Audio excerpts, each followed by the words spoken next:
अभी हम सब पृथ्वी की रियल स्ट्रक्चर ऐसा मानते हैं, लेकिन कभी रियल में ऐसी थी पृथ्वी की बनावट, पर हमारे लिए नहीं, हजारों साल पीछे के लोगों के लिए। और आज इंसान फिर से ये दोहरा रहा है। इसे हम सब मिल्की वे गैलेक्सी की वास्तविक इमेज मानते हैं, पर गलत। ये है रियल इमेज मिल्की वे की। तो आखिर वर्ल्ड फेमस मिल्की वे गैलेक्सी की ये फोटो गलत क्यों है? गलत इसलिए कि मिल्की वे से बाहर आज तक इंसानों की बनाई कोई भी चीज नहीं जा सकी है। तो ये फुल इमेज कैसे ली गई है और हमारी आकाश गंगा की सेंटर कैसे तय किया गया? तो चलिए इन सब रहस्यमयी प्रश्नों का उत्तर आगे इस मिस्टीरियस वीडियो में मिलने वाला है।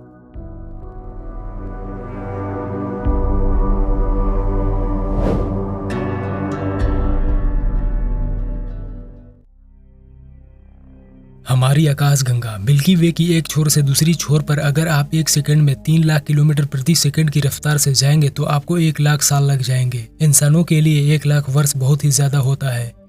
अगर बात आ जाए मिल्की वे की दूसरी छोर पर जाने की, तो इंसानों के हजारों कोशिशों के बावजूद संभव नहीं है, या संभव हुआ भी तो 1 लाख साल लगेंगे। और आज के लोग एंड्रोमेडा आकाश गंगा के बारे में बात करते हैं कि वहां कैसे जाया जा सकता है, जबकि एंड्रोमेडा आकाश गंगा हमसे करीब 25 लाख प्रकाश वर्ष दूर है। और इससे कुछ और ज्यादा दूरी की आकाश गंगा की बात करें तो वह है ट्रायंगुलम गैलेक्सी, जो हमसे करीब 27 लाख प्रकाश वर्ष दूर है। पर हकीकत यही है कि इन्हें सिर्फ हम देख ही सकते हैं। मिल्की वे गैलेक्सी में करीब 50 करोड़ ऐसे ग्रह हैं जिस पर जीवन योग्य तापमान है, और कई ग्रहों पर जीवन भी हो सकती है। 2011 में हुए एक सर्वेक्षण के अनुसार यह संभावना पाई गई कि इस आकाश गंगा में तारों की संख्या से दुगने ग्रह हो सकते हैं। हमारा सौर मंडल आकाश गंगा के बाहरी इलाके में स्थित है और यह आकाश गंगा के केंद्र की परिक्रमा कर रहा है। एक परिक्रमा पूरी करने में करीब 22 से 25 करोड़ वर्ष लग जाते हैं। 2007 में आकाश गंगा में एक HE15230901 नाम के तारे की आयु 13.2 अरब साल अनुमानित की गई। इसलिए मिल्की वे कम से कम उतनी पुरानी तो है ही। मिल्की वे के सेंटर को गैलेक्टिक सेंटर कहा जाता है। वैसे किसी भी आकाश गंगा के सेंटर को गैलेक्टिक सेंटर ही कहा जाता है। और इस आकाश गंगा के सेंटर में तारों का घनत्व सेंटर के बाहरी वाले हिस्से से काफी ज्यादा है, और इसी के कारण आकाश गंगा का केंद्र काफी चमकीला दिखता है। मिल्की वे का केंद्र पृथ्वी से करीब 27,000 लाइट ईयर्स दूर है। इस गैलेक्टिक सेंटर में 3 प्रकाश वर्ष के अंदर करीब 1 करोड़ तारे हैं। सैजिटेरियस तारामंडल राशि चक्र का तारामंडल है, जिसमें हमारी गैलेक्सी का केंद्रीय हिस्सा आता है। सैजिटेरियस तारामंडल में हमारी आकाश गंगा के केंद्र में स्थित सैजिटेरियस ए नामक खगोलीय रेडियो स्रोत है, जो सैजिटेरियस ए नामक विशालकाय ब्लैक होल का घर माना जाता है। माना जाता है कि अधिकांश सर्पिल गैलेक्सियां के केंद्र में एक विशालकाय ब्लैक होल होता है। सैजिटेरियस ए ब्लैक होल को 52 नामक एक तारा समीप से परिक्रमा कर रहा है। इसकी कक्षीय अवधि लगभग 16 वर्ष है। इसका द्रव्यमान करीब हमारे सूर्य से 14 गुना अधिक है, और इसकी परिक्रमा करने की वेग 5000 किलोमीटर प्रति सेकंड है। और ये सब हमसे काफी दूर है, जहाँ पहुँचना अभी पॉसिबल ही नहीं है। वैसे इस ऑब्जर्वेबल ब्रह्मांड में 100 अरब आकाश गंगाएं होने का अनुमान है। कितना बड़ा ब्रह्मांड है यह अभी बताना पॉसिबल नहीं है। अभी तो इंसान को मार्स पर ही जाने में हवा टाइट हो जाती है।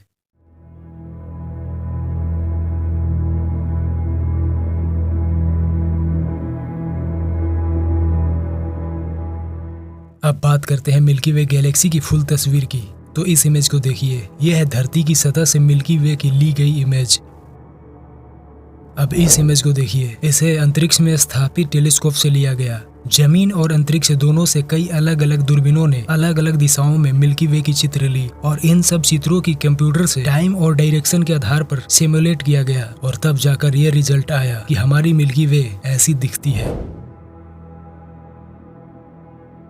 तो इसलिए अंततः अभी तक तस्वीर को नकली ही कहा जा सकता है। अब जरा नजर घुमाएंगे तो देखेंगे कि आसपास की आकाश गंगा भी खुले ब्रह्मांड में टीनी भर के दिखेंगे। इससे आगे जाने पर हम देखेंगे कि गैलेक्सियां का भी एक समूह है, जिसे गैलेक्सी क्लस्टर कहा जाता है। आमतौर पर एक गैलेक्सी क्लस्टर में 100 से 1000 आकाश गंगाएं, गर्म एक्सरे उत्सर्जक गैस और बड़ी मात्रा में डार्क मैटर होते हैं। सीलम सुपर क्लस्टर में 5.5 लाख से अधिक आकाश गंगाओं का संग्रह है। ये सभी गैलेक्सी सुपर क्लस्टरों में सबसे बड़ा है। इसे कोमावाल के नाम से भी जाना जाता है। हमारी आकाश गंगा लोकल ग्रुप कहे जाने वाले एक छोटे गैलेक्सी क्लस्टर में स्थित है।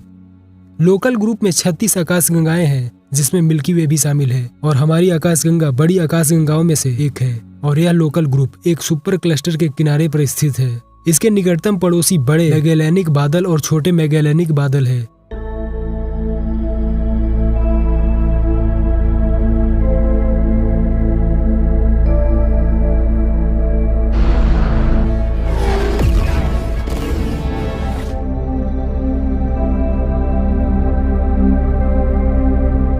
अभी इतना सोचिए कि हमारा पृथ्वी हमें कितनी बड़ी लगती है, वह सौर मंडल के लेवल पर तुच्छ हो जाती है। अब जब गैलेक्सी के लेवल पर देखते हैं तो हमारा सौर मंडल भी पता नहीं किधर गायब हो जाता है। अब हमें गैलेक्सी मिल्की वे बहुत बड़ी लगने लगती है, लेकिन जब गैलेक्सी क्लस्टर के लेवल पर आते हैं तो मिल्की वे गैलेक्सी भी बिंदु समान मालूम पड़ती है।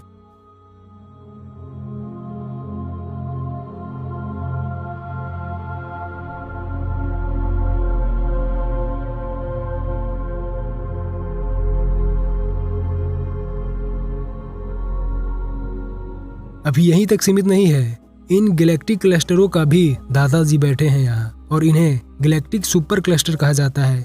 एक सुपर क्लस्टर छोटे आकाशगंगा समूहों या आकाशगंगा समूहों का एक बड़ा समूह है। ये ब्रह्मांड में सबसे बड़ी ज्ञात संरचनाओं में से एक है।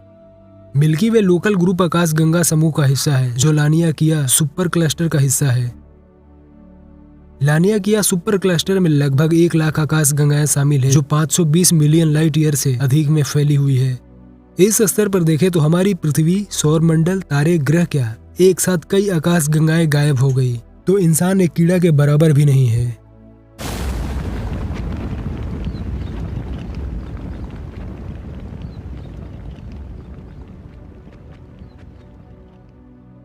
सुपर क्लस्टर के बड़े आकार और कम घनत्व का मतलब है कि वे क्लस्टर के विपरीत हब्बल विस्तार के साथ विस्तारित होते हैं।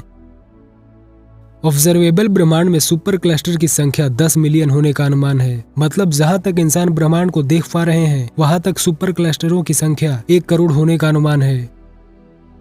ये है ऑब्जर्वेबल ब्रह्मांड।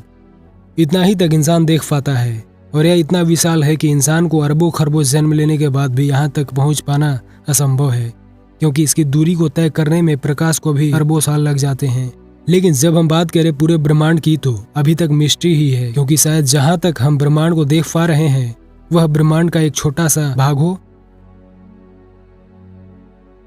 वैज्ञानिक ऐसा भी मानते हैं कि यह भी हो सकता है कि हमारा ब्रह्मांड अनंत हो और जब यह अनंत होगा तो इसका ढांचा तैयार करना या इसको देख पाना कभी भी संभव ही नहीं है।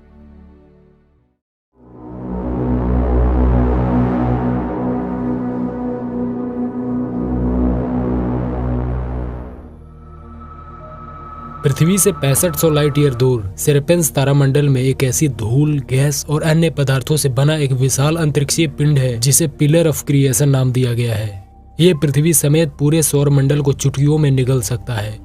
अगर पृथ्वी इसके अंदर गई तो ये कहीं खो जाएगी और आसमान में बस रंगीन बादल और गैस उड़ते दिखेंगे। ये करीब 5 लाइट ईयर्स लंबी है। अगर इसे किलोमीटर में बोले तो 37.8 खरब किलोमीटर लंबी है और पृथ्वी की व्यास लगभग 12,742 किलोमीटर है, जो इसके सामने कहीं नहीं ठहरता। पिलर ऑफ क्रिएशन ब्रह्मांड में एक बहुत बड़ी विशाल हाथ का पंजा जैसा दिखता है।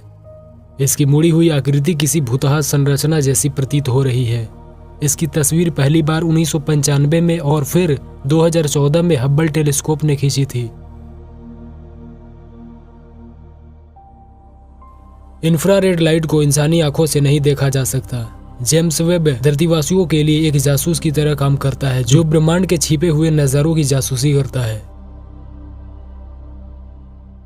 ऐसा लगता है यह किसी चीज को पकड़ने की तैयारी में है।